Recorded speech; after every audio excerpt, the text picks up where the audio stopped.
Sales Nation, welcome to this top Salesman Podcast episode of the year, as voted on by you. Over 1,000 of you guys, Sales Nation, voted this episode with the legend Mark Edwards as one of our top shows. And on this episode, you're going to hear right now, we are talking about how you can use the world's most persuasive selling tool, which is a whiteboard, how you can leverage whiteboards in both in-person meetings, which may not be happening right now, but especially how you can use them over the internet using Zoom, Skype, or whatever platform that you're most familiar with. Everything we talk about in this episode, as always, is available in the show notes over at salesman.org. And so with that said, let's jump right into it. So on today's episode, we're going to be getting into, for everyone watching on YouTube, whiteboarding, and for everyone listening on the podcast, iTunes, Android, and everywhere else, I'll direct you towards the YouTube to recap this show, because I'm sure it would make sense. There's going to be a distinct visual element to this one. But I want to get into your quote here of why the whiteboard is the greatest persuasion technology of all time. So, Mark, let's get into that to start, mate. Why is the whiteboard just so powerful in presenting and changing people's minds? Yeah, I mean, there is no science behind this. That's the odd thing. I've kind of looked through the kind of journals on visual communication and so on. I can't seem to find any scientific evidence to prove the point. But if you go on YouTube, you will see, and yourself, you're included in this. Well, when you try and explain certain topics, potentially a complex, abstract idea, it's often people will refer to the whiteboard. In other situations, you'd probably go for pen and paper. You might try to do something on the back of a fag packet. But the likelihood is, in a business corporate environment, which is where I make my living, and I would have thought many of your listeners and viewers will be the same, going into customer offices, meeting customers, perhaps in their office or in a meeting room, you will find I would say 99% of the meeting rooms that are out there, the one piece of technology, and it's not much technology, but you'll see on the office wall is a classic £95 or $100 white laminate plastic whiteboard. And they are used over and over and over and over again. And in many respects, kind of overlooked, I think, by many of the professionals out there. So sometimes people will go for PowerPoint. They might take an iPad with them. But the reality is, if you get up and just start jotting down your ideas on the whiteboard, you'll make an imprint in the back of the customer's mind, because not only are they hearing you, they're seeing things as well. And I have a little exercise that I don't know if now would be a good time to kind of show you. Yeah. Again, it's something that I picked up a number of years ago. I can give a little bit of background. I was just in and out of a customer's office in the US, and I kept forgetting the PIN number to get in. Every time I'm a mid-50s-year-old man, there were a few times during the course of a day I needed to excuse myself, and I kept having to go back to reception to ask for the PIN number. And the receptionist said, "Oh, no." She was, because every time giving me the number, I'd be trying to remember. But basically, the receptionist took a Post-it note and a pen, and said this. So this is how to remember it. So I'm just drawing, for those who are listening, I've just drawn kind of, a 3x3 set of boxes there, meant to represent the entry code pad. Mm-hmm. You'd probably have a 0 down here, but let's just make it simple, 3x3. And the number was this. You get it? Mm-hmm. Okay, so the number was, 1, 3, 4, 5, 6, 7, 8, 9, 8. 4, 5, 8. I'm having to I'd have to write out the numbers. I'm reading the numbers in my head and then having to calculate it. But if the numbers were on the squares, I'd obviously make sense. 4, 5, 8, 7. Yeah. Okay. Now then, so if I take that away, I've just failed the first test, haven't I, Mark? Yeah. Well, not really, because I said I think maybe is doing it here, because sometimes when you use video, you do get a reverse image. I hadn't really taken that into account. But if you then try and reconstruct what was those 4 numbers, you go back and you have a look at it, you'll be able to reconstruct and build 4, 5, 8, 7. So it leaves an imprint that a verbal kind of response just will not do.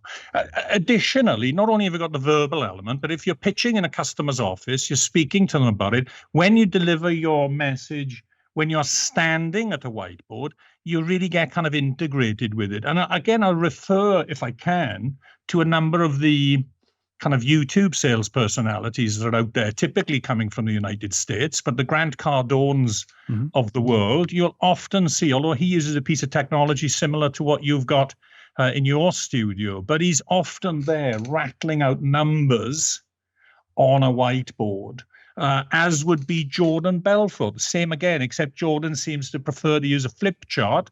There's a benefit to a flip chart in as much as you kind of turn the page and you haven't lost what you had previously written up. So when I did a lot of work in the training room, delivering training courses to salespeople, the flip chart was typically the more common piece of kit that you'd use in that setting, because you could start day 2 and you could go back and refer to what we'd done on day 1. You can't necessarily do that with the whiteboard.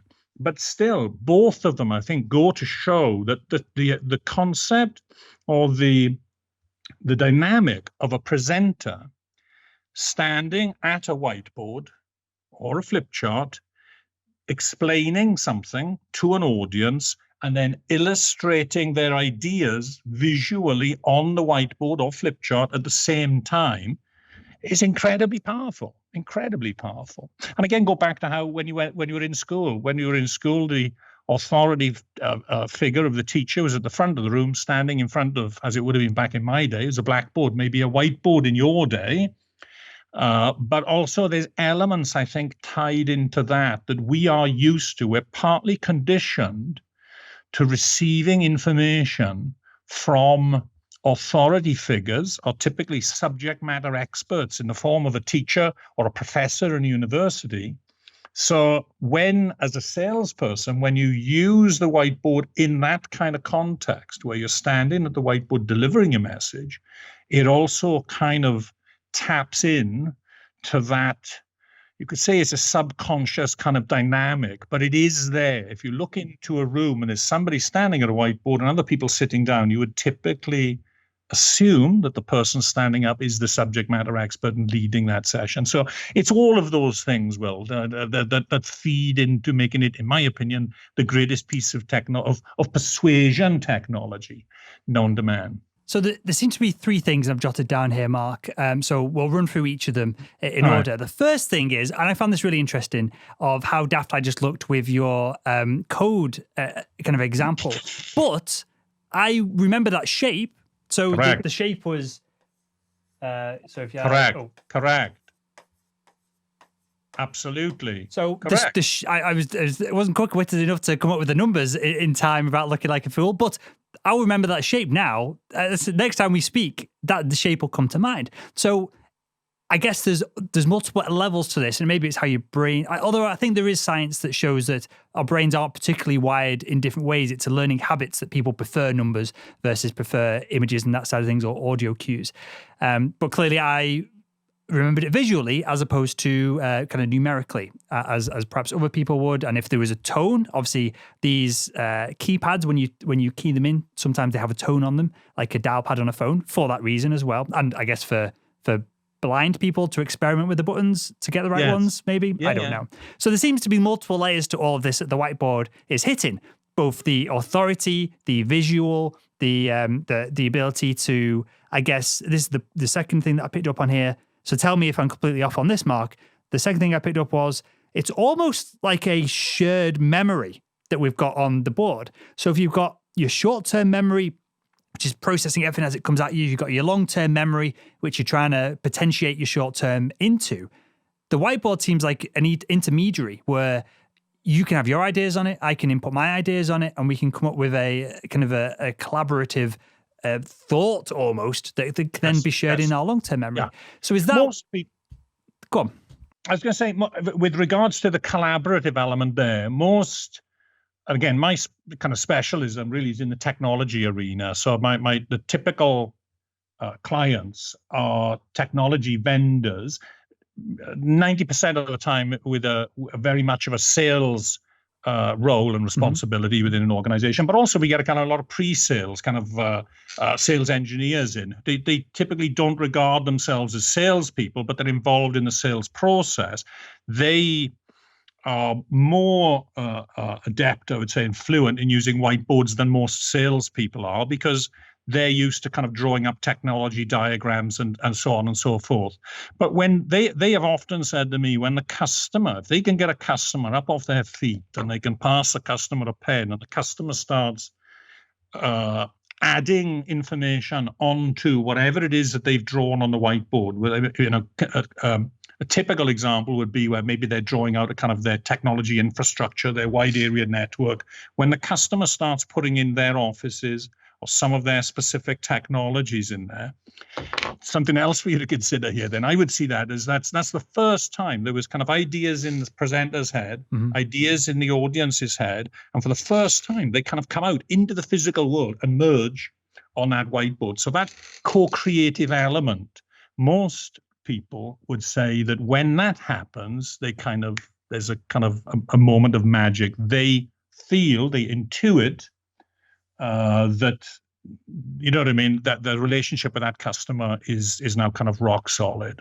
So it's not something that you'd probably want to build into the sales qualification process. Like, did your customer get up and whiteboard with you? Yes or no? If they did, we've got the deal. But most of the people who use this form and approach will know by long experience that actually it's very, very meaningful when the customer does that, because the customer ultimately, you could say, is revealing themselves, showing you how they think.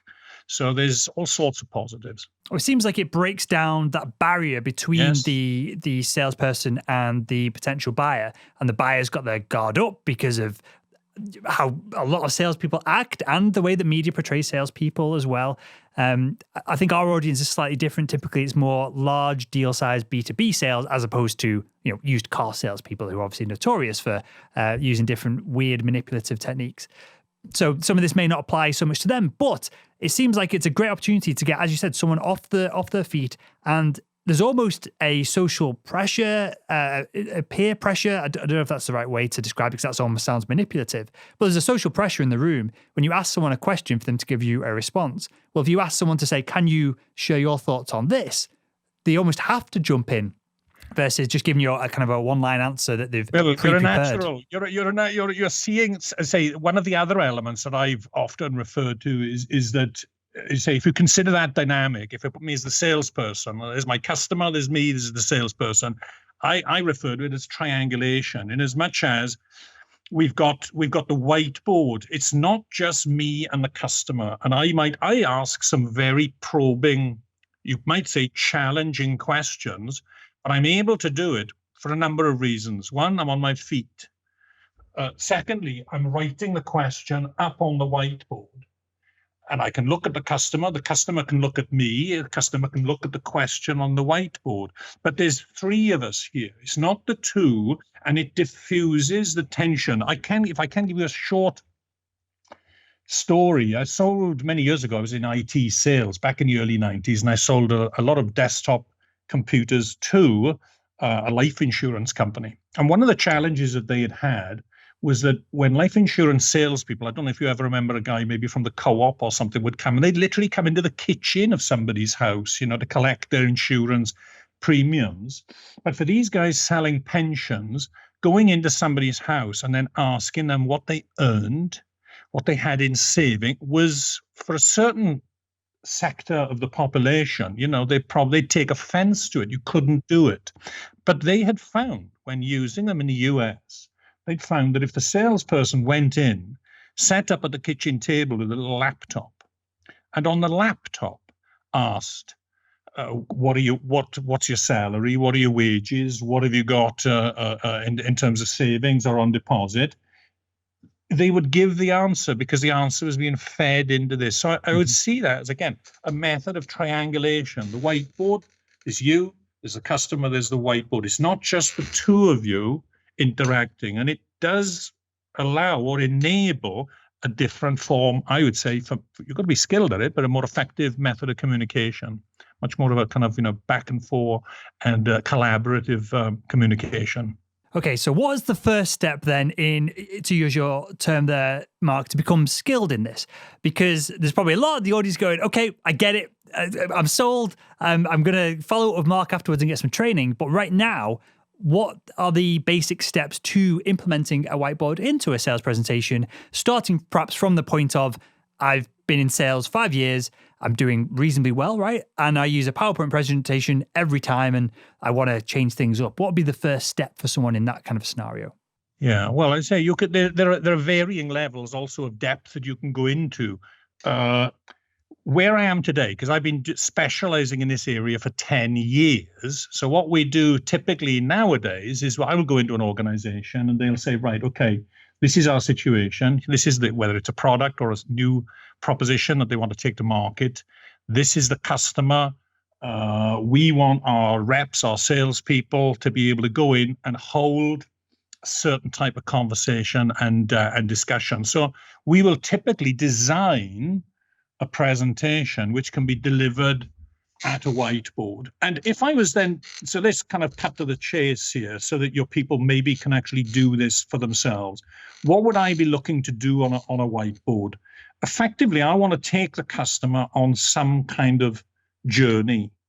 So it's going to be a story with a beginning and a middle and an end. Yeah. So if I give a basic structure here that perhaps your viewers and listeners to give themselves just a little bit of a framework, a trellis upon which they can put their own proposition and their own solutions. Really, what we would typically start off with is the kind of current as is. So for a customer, where are you now? And a classic line that we would use here is if you're on your feet in front of your customer, kind of, and you basically want to introduce them to whatever your product offering is, you could start that by saying, well, look, the kind of things that we see in the marketplace when talking to organizations like yours, these are some of the issues and challenges that we have. And you could list them up.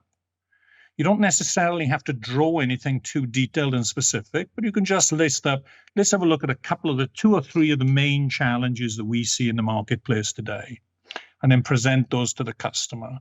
Having done that, then kind of pivot from there into, well, look, what are the kind of issues and challenges? What in terms of what are the complications and consequences of those concerns? So begin to map that out for the customer, checking off whilst you're doing this, by the way, Will, is this something that you see? If I say that this is an issue, this is an issue, and this is an issue, would you agree? Yeah.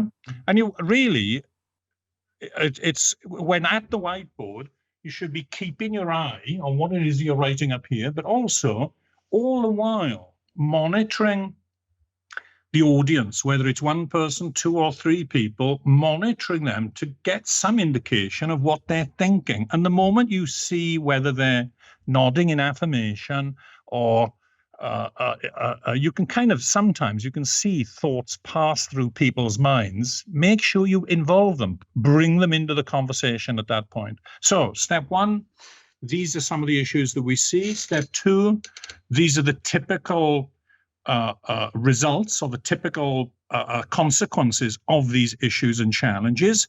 But hey, guess what, Mr. Customer? It doesn't have to be like that, because there is a solution. And at this point, then maybe draw up an abstract of your solution. So that doesn't necessarily, even in many respects, you might have, whether it's a piece of technology that you're selling, but maybe you should look to kind of draw an outline of your portfolio of services. So I'm just trying to think of an example here. Rather than a specific product, you might say, well, look, these are the various services that we offer.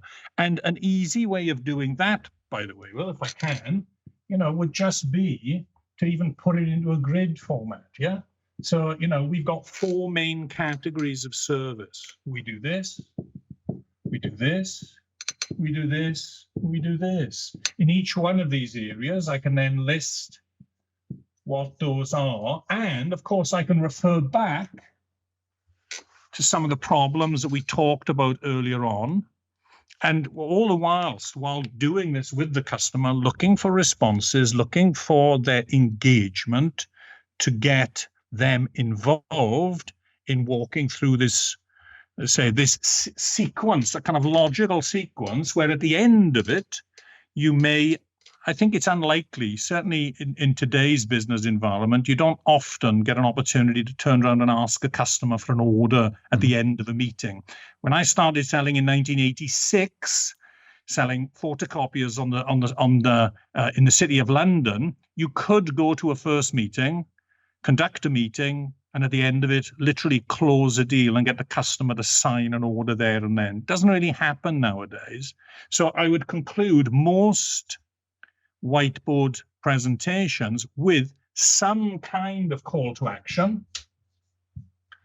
But that might be, a follow-up meeting is, to be honest, is probably the most common call to action. So how about we come back again, you get your people in the room, I'll bring some of my colleagues along, and we'll kind of whiteboard it or workshop it out. You're looking for more engagement from a customer. It may be that the call to action is you want them to come and visit your showroom and maybe get a full demonstration, that type of thing. But it's usually some kind of progression in the sale, not necessarily a close. But that would be a basic structure. And again, just to hammer home that point, because you were very specific, what should they be doing?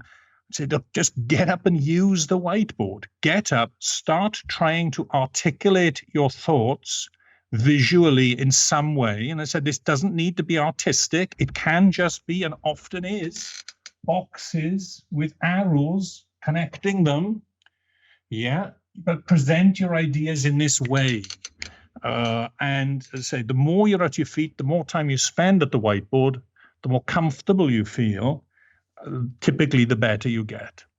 So that's one side of it. Let's attack the other side here, and I'll give you an example from me using this whiteboard in our YouTube content, right? Yeah. How do we know, Mark, if we are completely overdoing it? And what I mean by that is, the example I'll give you is, on the first few times I used this, I started writing out questions and I was writing out text, and immediately I got a series of comments of, we don't need to see you write out stuff. It's YouTube. It isn't live. Cut that stuff out. They liked the idea of having, rather than an overlay, it was novel to have my handwriting on the screen. And since then I've pivoted, and I can share how I've pivoted, and you can tell me if I'm right or wrong with this. But if you are going into your presentations, how do you know if what you're doing, I guess you're looking at the potential customers as you go through it, right? You get better feedback. And it is the case, because a presentation, when I design them now, typically for maybe customers want, let's say, a 20-minute discussion, 20-minute presentation. Because again, if you go through those steps, this is where we are, this is where you want to get to, this is the kind of opportunity available to you and the solutions that we've got. It's going to take 15 to 20 minutes to deliver something like that. But you always have to be aware of the fact that, if it ain't going down, if it's not working, then you're just going to, I would say, pull the ejector cord and get out as quickly as you possibly can. That rarely, if ever, happens. Certainly in my situation, I've only ever really had maybe 2 meetings where I think I've been confronted by just nasty contrarian types who are just trying to be awkward. And I don't think there's anything I could have done in those situations. Otherwise, I've always found people very, very receptive to it. But you need to make whatever it is you're presenting. Again, the one thing I've learned over the 10-year period of just doing this is you need to make them simpler and simpler again and simpler again, and not be afraid of leaving lots of white space. So again, early on, I had customers, we designed a whiteboard and they go, you're not using that space there. You're not using it. They want to come up with some facts and figures or some proof statements but it was all getting too much. So simplicity, I think, is the key. Some of the things on your YouTube channel, there is a clip of you with is it an anxiety model that you've got, which is very good, by the way, which is classic example in mind. But if you think about it, it's a hugely complex situation, dynamic that you are trying to articulate there. And I think the model that you've got works really, really well. But what you were trying to do, or what you're trying to do, is you've got, I think it's probably a PowerPoint kind of kind of flow chart diagram in the background, but you do insert yourself into it. There are points where you take your pen and you work on it. The challenge a lot of the time with the pre-formatted kind of Microsoft or PowerPoint elements is then that you can't necessarily read them. They're fine if you're reading a slide at close quarters, but actually if you stand back a little bit, and even that diagram that you had there, again, you and I are referring to something that you've probably got a picture of in your head, as I have. I'll link to it in the show notes as well for everyone who wants to check it out. Simply presented in live action. Didn't necessarily, even just with, say, with a block there, a block here. Here's the situation. Here's how you respond to it. I would just try and break it down, make it easier. Did it need to be 6 blocks? I think it was 6. Could it be broken down into 4? Make it as simple and as easy as possible. And also, don't be too fussy with regards to how messy it might look on the whiteboard. I mean, what we've got on the board behind us here, to somebody literally coming in halfway through this program and looking at it, they wouldn't be able to make any sense of it at all. But anybody who's heard my explanation as I've gone through it understands completely. So lots of opportunity. The merger of these two kinds of technologies is a challenge, but I think it's something that we're going to have to address, because particularly after this kind of now much more prevalent work from home scenario. I mean, I've worked from home for a very long time, but I've now conducted meetings and training sessions from my desktop, just using, well, I've got the whiteboard behind, but I also have a Wacom screen here where I can write on in front of me onto an application on here. But I think going forwards, I think there's going to be much greater use of maybe say of the digital technology, but we need to be able to find a way to get in there and personalize it, change it, adapt it, draw attention to certain elements. So you need to have, as you've used in the past, you need to have that pen and the ability to bring people's attention and focus to a particular point by drawing a circle around it or underlining it.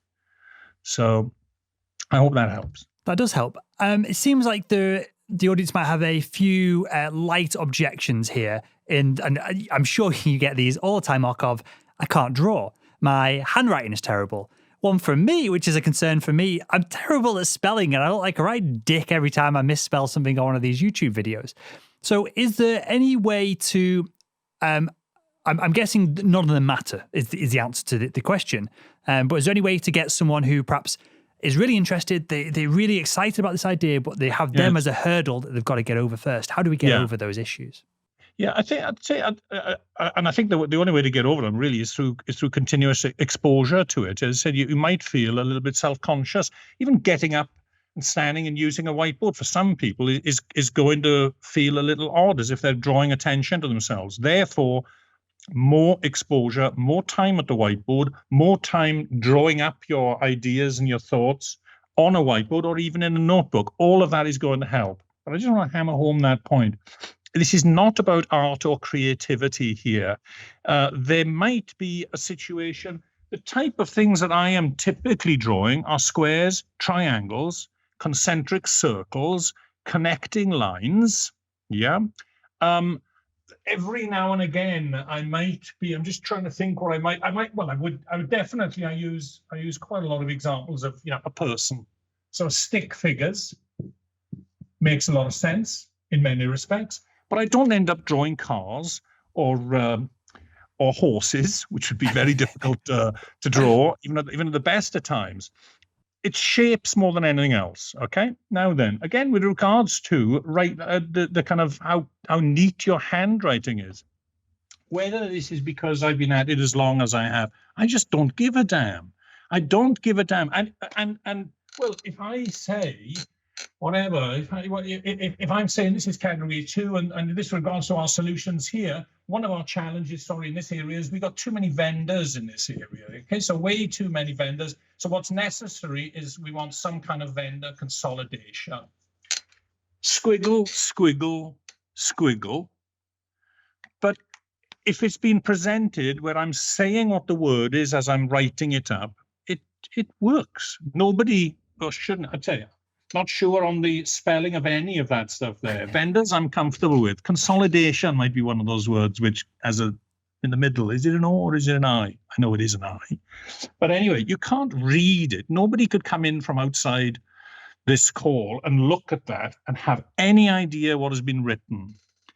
But if the two things are delivered at the same time, if the audience is receiving the visual and the audio together simultaneously, synced perfectly, by the way, in space and time, they understand. It locks in. So I think it's a case of just try and shed those inhibitions, get rid of the inhibitions, and get up and give it a go, and see how you develop.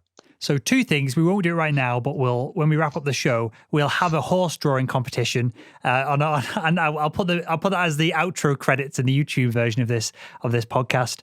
But it seems like, Mark, that, and tell me if I'm right again here or wrong, I might be way off.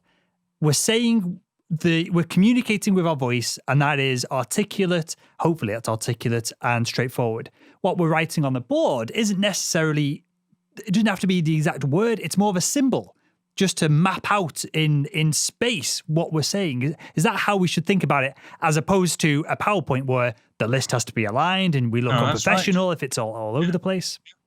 No, the more I'm talking to you, you're a natural at this. I mean, that's an insight that you're getting there. As you said, that it is, say, symbolic, even to the point there are times when I've even said to people, just bang, you know what I mean? It might be bang the whiteboard, or underline something, big circles. It is suggestive of something, of importance, of criticality. So, all of that can be delivered at the whiteboard. As I said, it might just be literally taking a red pen, underlining something, or bang it, make it, raising the volume of your voice at the same time as doing it, hugely important.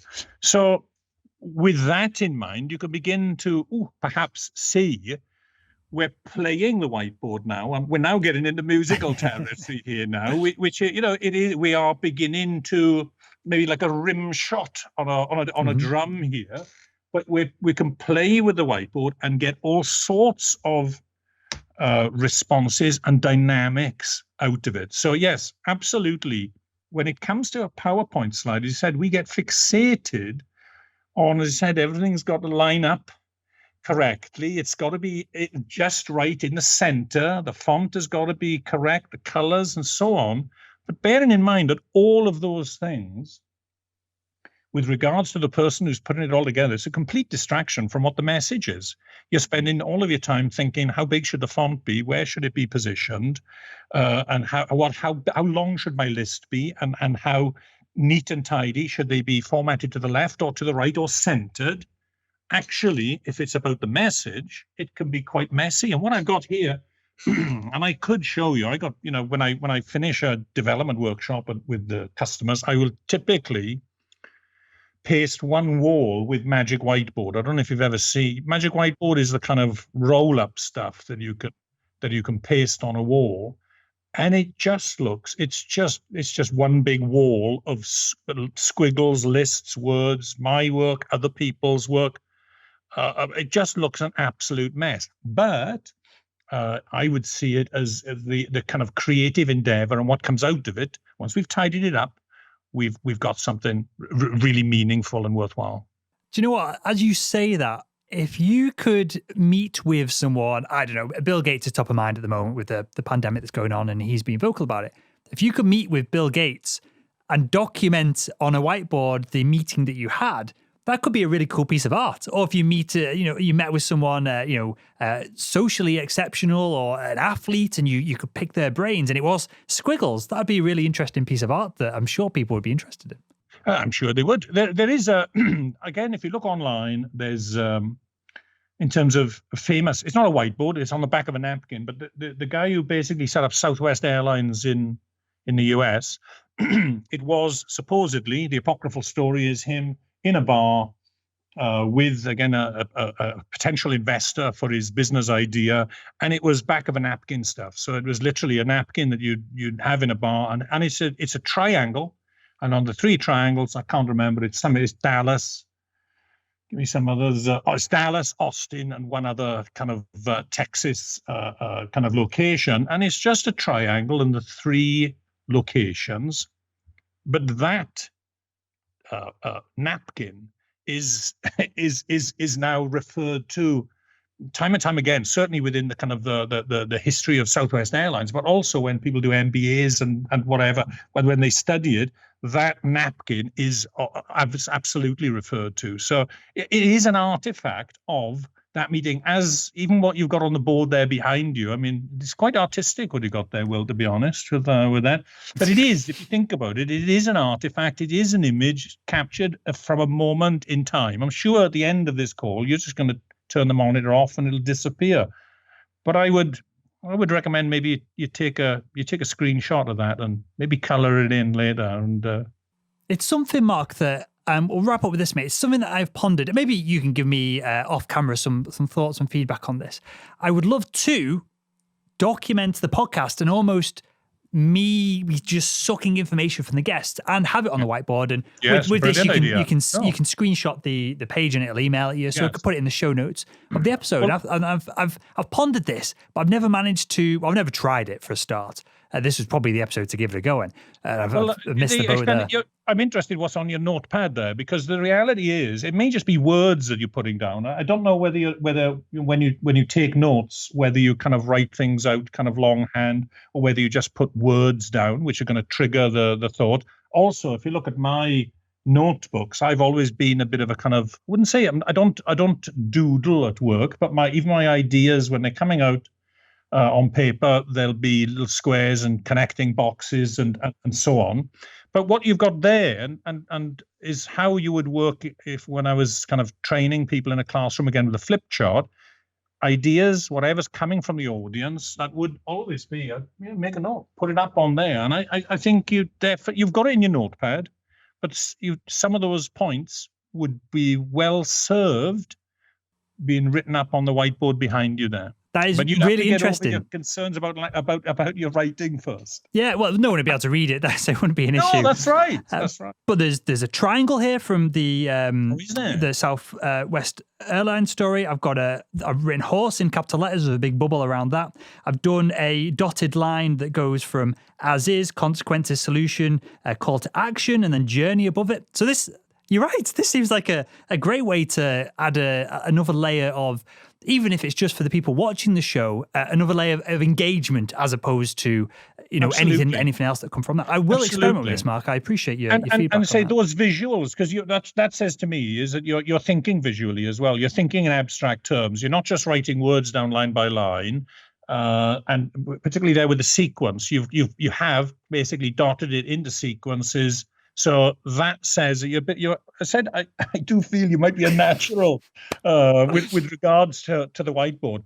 But those elements, really, some of those refined, you can smarten them up, you can think it through. Maybe you can go, hang on a second, if I add this extra element to it, more importantly, and you put it on the whiteboard. Can I make a point here? I know we're kind of short on time, but think about, I mentioned there, the Grant Cardones of the world and you've seen him at a whiteboard. Typically he's numbers, $10,000 here, 1 point, whatever. And whatever. Jordan Belfort is more words. So he'll be writing up lists of words. Also, he likes to do kind of numbered lists. Yeah. So there's 4 main reasons behind this or something. Yeah? 4 reasons. He does 1. He does 2. He gets to 3. By the 4th one, he's forgotten what he's talking about. He's probably moved on to the next sheet by that time. But think of Robert Kiyosaki's book, Rich Dad, Poor Dad, which I'm assuming you're au fait with. You've probably come across it at some point. Conceptually, all right, think about it. It's a 4-box matrix. If you remember, it's kind of employee, self-employed, I think entrepreneur, business owner, and an investor. 4-box diagram. Stephen Covey with his 7 habits. He also had a 4-box diagram. Urgent, important. I don't know if you know the matrix. Urgent, important, not important, and not urgent. Simon Sinek, who is, I would say, a YouTube sensation at the moment. very famous speech of his, which is all about, it's about the motivation, and it's about why we do things. 3 concentric circles. That's all it is. There's a why at the center. I think it's a what is the circle around that, and a how around that. So, go have a look at that. That's basically it's 3 words and 3 circles in what is a 20-minute presentation that's possibly had, I don't know, many millions of hits. So, as I say, there's many speakers out there that are already articulating their ideas, not just verbally, but visually as well. And I think what you've said, you're already clearly getting the idea that maybe it's something that could add a little extra to what it is that you do here. You've got the tools, and I would say you've got the nous as well to be able to do it. So I look forward to seeing it on some future episode. Good. I appreciate that, Mark. Well, we'll have you back on, and you can perhaps you can even just critique me, or perhaps we can critique a previous episode where I've used it, or I've not really got any meetings in the diary, but I'd love to now, especially as we're all selling from home. We've got a sales training platform called Salesman.org. I would love to, having had this conversation, do a Skype or Zoom meeting. This is usually there, and I'll bullet point the topics of conversation, but I won't do what we've just described to link things together. I would love to perhaps do a sales presentation. Perhaps the audience would enjoy this as well, to see me do a good or bad or fumble or win the deal, and then get you to critique it if you'd be interested in that. My guess is your customer typically is a sales director for that situation, isn't it? For the I'm used to those people. I've spent half my life in rooms with those people. They respond really well to a whiteboard presentation and also, by the way, they respect it as a skill and a competency. If you can stand up and if you can deliver your value proposition on your feet at the whiteboard, that's something that they're very keen for their salespeople to do. They respect it, and whatever it is that your proposition is putting forward, we said whether it's online training delivered that way, it's going to have great effect. So yeah, be very pleased and very happy to help you do it. I did a lot of sales training in my past. I don't do so much of it now anymore. As I said, 10 years ago, I latched on to whiteboarding, and that's all I've really done since then. But be very happy to help and work with you on that, Will. I've really enjoyed our time here today, actually. Well, I appreciate that. Time. We've been on too long. Well, we'll wrap things up, Mark. I appreciate that, Mark. I appreciate you, for everyone who has been blown away, as I have, from this content, and you're essentially the training you've given us today. Tell us where we can find out more about you and all the whiteboard training that you do. Well, obviously, I can be found on LinkedIn, which I think is a platform of choice nowadays for that. My name is Mark Edwards. Company is Whiteboard Strategies.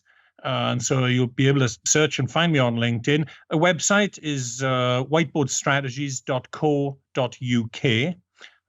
And there's some videos and bits and pieces on there that you can have a look at. But I'll extend the welcome. If anybody wants to reach out, if they've got any specific questions, find me on LinkedIn and direct message me on there, and we'll start up a conversation. Very happy to do that. Good stuff. Well, I'll link to all that in the show notes to this episode over at salesman.org. And with that, Mark, I genuinely really appreciate your time. I thought it was a really interesting conversation. I want to thank you for joining us on the Salesman Podcast.